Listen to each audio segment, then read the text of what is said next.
سلامونه وخت مو په خیر. پام وکړئ د غږ نیوز یوټیوب چینل څخه د نن ورځې تازه او مهم خبر ته.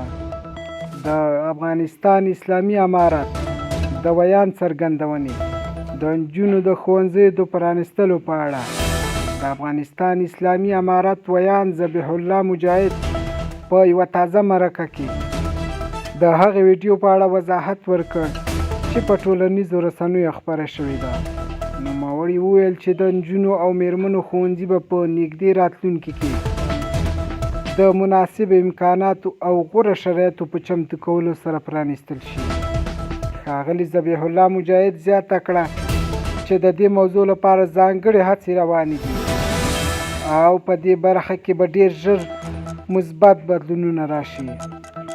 ښاغلي ذبیح الله مجاهد خلکو ته ډاډ ورکړ چې د شرایطو له ښه کېدو سره سم به د نجونو لپاره د زده کړو اسانتیاوې برابرې شي او ټول به د دې حالت شاهدان وي.